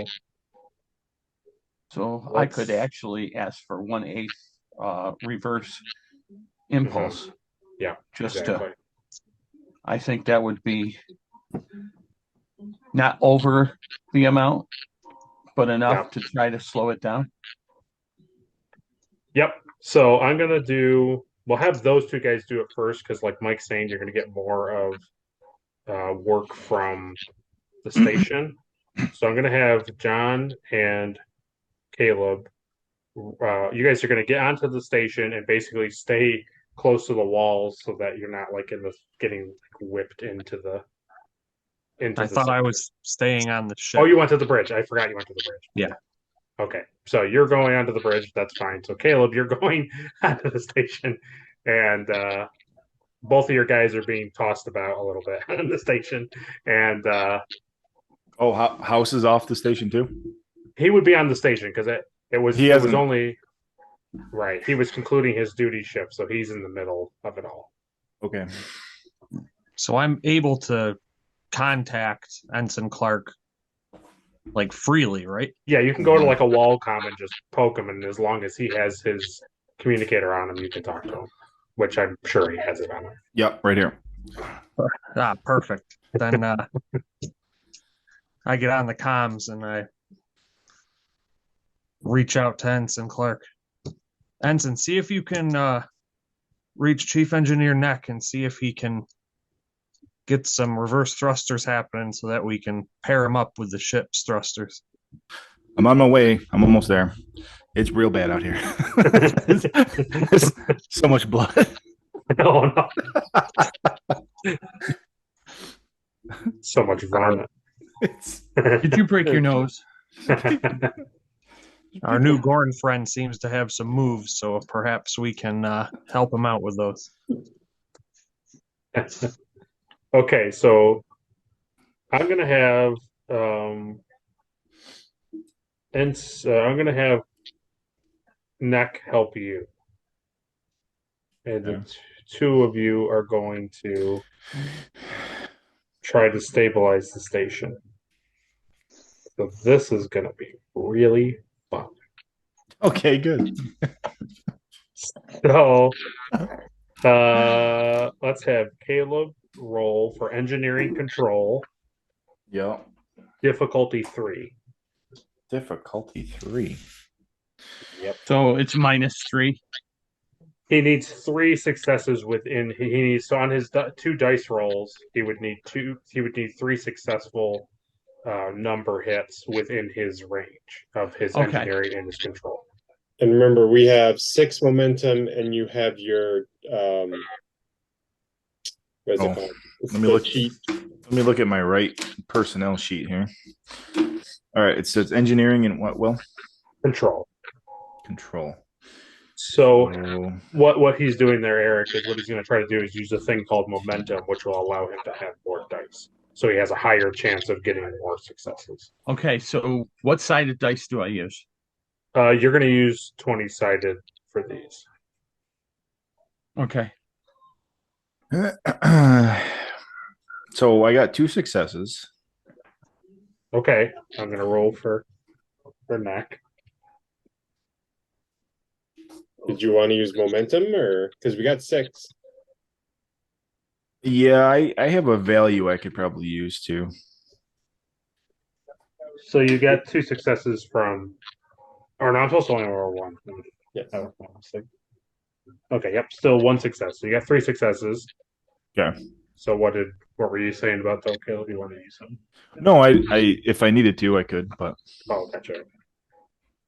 Okay, so with that, the station is starting to kind of not spin out of control, but still needs help, and that's where we'll cut back to Lojesh on the bridge, and you're going to roll 2d20s with using the adding up of your con and your daring. So could I help him out with this? Go to the You engine absolutely room and can. Yep, absolutely. So 2, you said? Yep, 2d20. You And do it's two. for control and engineering combined? No, yours is con and daring combined. Con and daring. Yeah. Okay. And John, you're rolling control, engineering and control. engineering and control. All right, well, that's a success for me. Okay. So I've got 2 successes. Perfect. So you have one I have extra a 9 success. and an 11. Okay. So you have one extra success, so that goes towards your momentum. You can bank it.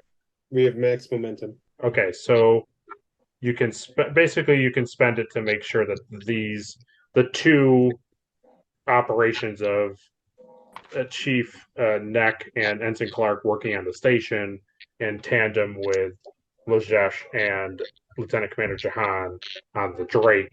You can use that momentum to just make sure that like the spinning stops.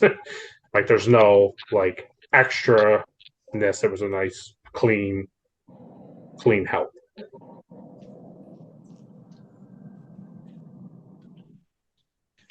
Okay, so now once that happens, the security chief starts to tell you.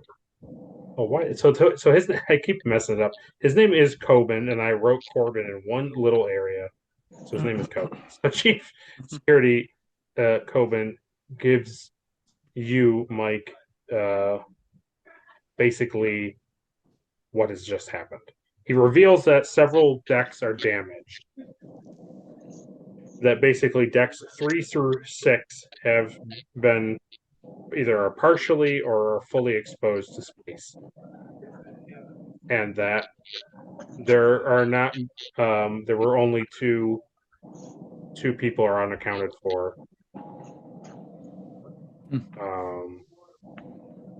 But they're still counting heads. They're still counting, making sure everybody's in thing. But so far, 2 people are missing. So that's like your immediate report. They don't know anything. They haven't gone into that area yet. That's just like immediately what you're getting. So the Admiral Foxwell, orders Dr. Treasel and Chief Neck into decks 3 and 4. And she orders the chief engineer and the chief medical officer to decks 5 and 6.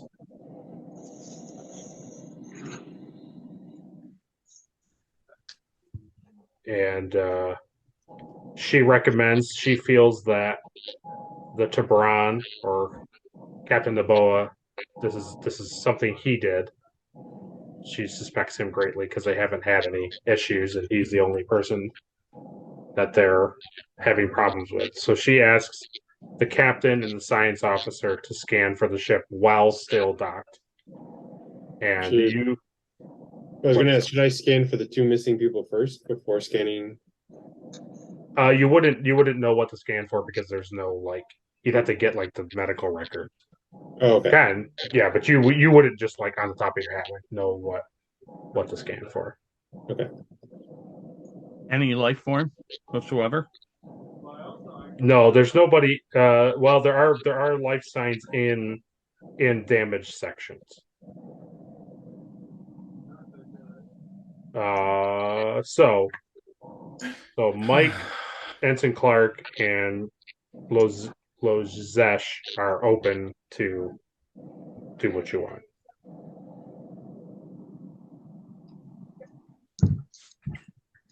Can I also be in this? Yeah, the chief engineer. She's ordered you to deck 5 and 6 with the medical officer. All right. So before we leave the ship, I go up to Lozesh. I say, not quite sure where you came from or why you're here, but it was absolutely great work there. I say naturally. All right. Got to be arrogant,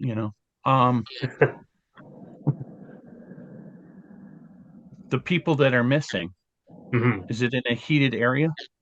Is it on fire? No, it's all, most of it is either exposed or in a compromised section. So Okay. it probably would be more colder than anything. Yeah. That's yeah, I don't like cold. Right. Right. Just because those Okay. areas are compromised, so they're losing, so it's getting colder from the loss of oxygen. Right. Yeah. Cold gets my blood going. I don't have a problem with cold. Okay. Same. So you want, do you want to join Jahan and Dr. House? I would be going over and bringing over several security officers in order okay. to try and help out the station because the ship is really under control at the moment. I would still Yeah. leave a couple security officers if Lozesh is staying. Okay. But Is the space station still spinning? No, your success with the ship and Caleb's success with the station and the extra All right. momentum that I think somebody got, made it like a perfect stop. Like it's no longer Lieutenant working. Commander, I say, should we disembark from the station and just wait away from it, just in case it compromises more? And they can beam on and beam off the thing is to get us back on board. At this point, you can beam, but people don't like being beamed over. That's the problem. That's right. I forgot about that. That's okay. I mean, they are using it. It's just not super used. It's more used than they do in the show, but people are still hesitant to use it. Starfleet gave it its seal of approval. Yeah, right. Exactly. Yeah, I know, right? It's more of after the admiral's dog got beamed off somewhere. right. Exactly. It's more of an emergency situation, but it wouldn't be a bad idea to use the ship to scan for any forms of life that the security has trouble getting to. Perfect. Should I start, because everyone's requesting scanning, so should I try scanning? You want to scan for just generally? Well, I was asked to scan for the ship, and then I was just asked to scan for where all the life forms are. It would basically be those 3 through, what was it, 6? Yeah, 3 through 6. Yeah. The areas closest to the damage, it wouldn't be a bad idea to just scan there, see if there's anything, like, is there another bomb? Is there? I see. Okay. Are there people there? Something like that wouldn't be bad to scan for. Okay. Yeah. So that is reason and science for Andrew, and Mike, I'll have you roll for the ship. That's sensors and science. So it'll be a difficulty 1 because you're trying to scan like multiple things. You're trying to scan for armament, life signs, damage to the vessel or to the station. So you're scanning like a multiples in one thing. You're trying to get as much as you can in one big sweep. Rolling 2 dice. So you are rolling 1 dice, Mike, and Andy is rolling 2 dice. I would like to use a momentum to do an extra dice. You got it. No chance. And what number was I shooting for? You're rolling for sensors and science of the ship, so I don't know. I can look it up. I'll worry about getting that later. Andy, you're rolling too hard. I put it in the dice tower and it just hopped out. Oh wow! Impossible. Yeah, I knew he was going to say it. Impossible. Those dice towers have been tested. You need to roll for the dice. 7 plus 3. So you're rolling. You're trying to get a 10 or under, Mike. I got a 6. Perfect. Okay, that's 1 success. So I got 3 successes unless radioactivity has any play in this. No. Okay, so then it's just 3. 2, you said? I had 3. Oh, 3. Okay. All three dice I got a success on. Perfect. You used the momentum? Yep. Because this is why we're getting more back. Yeah. We have you got a success, right? Yeah. Yes. So we had 4 altogether, minus the 1 difficulty. So we have 3. Yep. And if I bank 1, then I still have 2 to use. So I would like to use the 2 to get as much extra information as I can. Okay, yeah. So what you're able to discern is that basically decks 3 and 4 are mostly people, injured individuals, and 5 and 6 are there is a mixture of breaches from large scale, like just full exposed to the vacuum of space, to oxygen is leaving, and there's a scattering of people who are injured. That's basically what you are able to see. No other bombs. There is no other armaments that come up, but you can see the point of detonation, and you can easily signal to Commander Arhat like that is the location to get to like inspect. Like you can see where the blast zone is. Can I since I'm using 2 momentum, can I pinpoint where the life signs are on the station? Yes. Okay. Yep. And I would like to. Is there a way I can transfer that to the commander? To Jahan? Yeah, or whoever. No, it would be Starhat, right? Oh, Commander Arhat? Yeah, you can. Yeah, basically, it just would be put onto the hand scanner, and then he would be able to see. Because I would like to send that to him, so that way his security teams know exactly where everybody is. And I think basically what you also are basically getting at is you want to send it to like Dr. Treasel and Chief Neck and like Jahan and Dr. House because they're also going into it. And they're like, yeah. Basically, all the people in charge I would like to send it to, so that way they can give it to the teams. Okay. Perfect. Well, then that. Oh, did I also scan for the ship? That was the other thing. That'll be a separate scan. Okay. Which we can do next time. Because that's like next time you're, like one scan you're shooting at the station. Next is you're shooting out, just trying to find where the ship is. Okay. Do you want to save that till next time? Yeah. Because this is where I'll end it. It's 9:00. We're at a good pivotal cliffhanger, and hopefully next time Adrian can get here and can kind of. You guys are not going to get into the meat of it. All that first part was kind of just like introductory. Obviously, this is like the structure of the episode. So it's a good place to pause. What will they do? Before we end, is there anything else we want to from the scan? Because I was able to get the pinpoint for all the location. There's no further weapons that we can see. Can anyone think of anything else that would be useful to know? Where Naboa's ship was headed. Well, that's going to be when we come back. I'll say that. Right. I'm saying as far as the damage. Then no, I don't have anything else to add. I'm going to use my talent.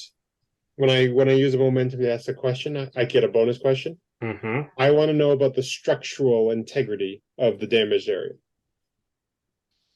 You mean like is it falling apart? Is it the parts that are like fully exposed to space, like there is no more wall there. Mm-hmm. Like initially it's bad because components and things got sucked out into space, but it's not like continuing to rupture because it's once all the parts that were loose and exposed to space and like damaged were ripped away from the vacuum of space, everything is just stationary inside the pocket. It's stable, right? Yes. Yeah, okay. It's not leaking. They were able to basically, what do you call, like have oh gosh, those type of doors. I can't think what they call them, but like they seal the doors. Airlock. Yeah, like airlock, like sealed Bulkheads. bulkheads. Yeah, Bulkheads, yeah. So I send that to. Is that Naboa's ship you're talking about? No, this is the station. He was Okay, asking the about station. Yeah. So I send that information to everybody too. Okay. That all the, besides what's damaged and bulkheaded off, everything is stable. Yeah, so you're able to relay to those that need to in order to basically shut down systems because there are electrical and there are things still happening in space and it could cause potential problems, which is why they're going to respond to it. And you can see that in those certain pockets that need addressing, that a individual going into that would need a EVA suit. They would need a suit for the exposure of space. I can't help with that. They don't make suits that big. Right.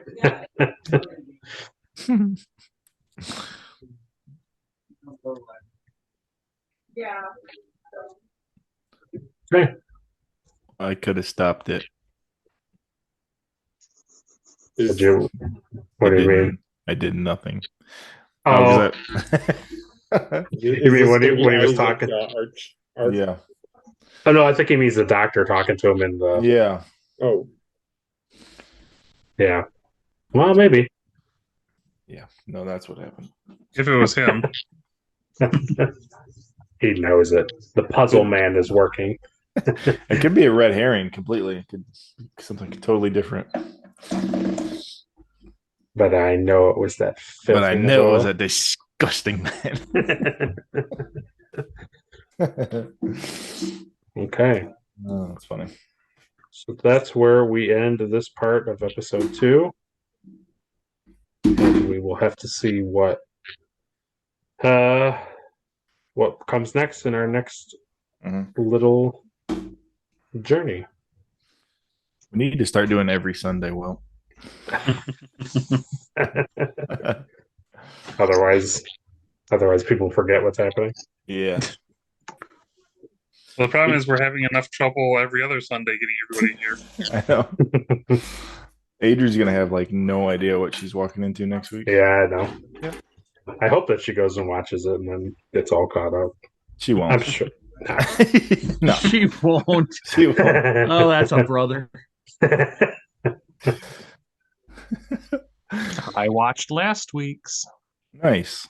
Look at that. He heard all about the cheeseburgers being packed away in his capsule. Yeah, we did that for you.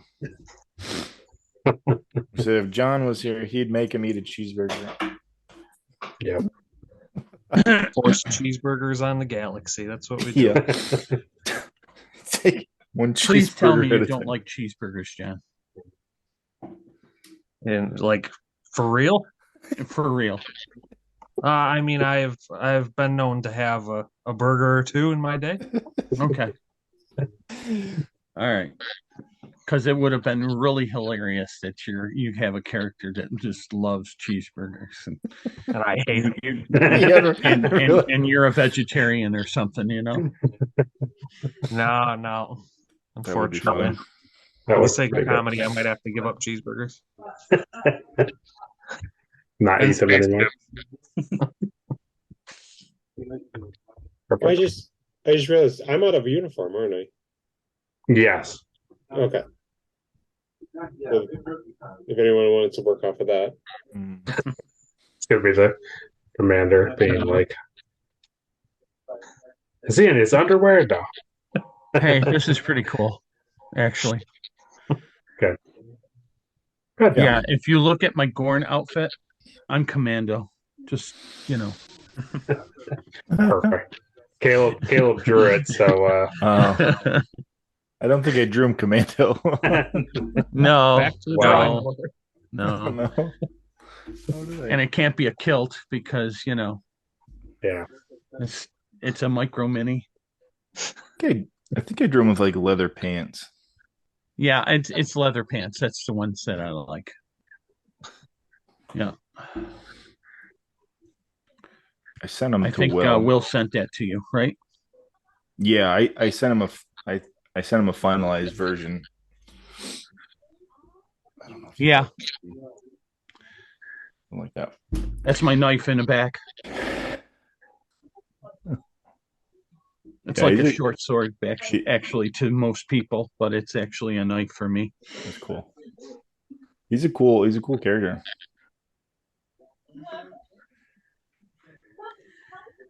Yeah.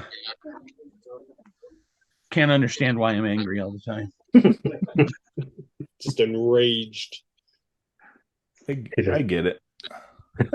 Oh, I get it. Yeah, I totally understand. He eats people. You're blue.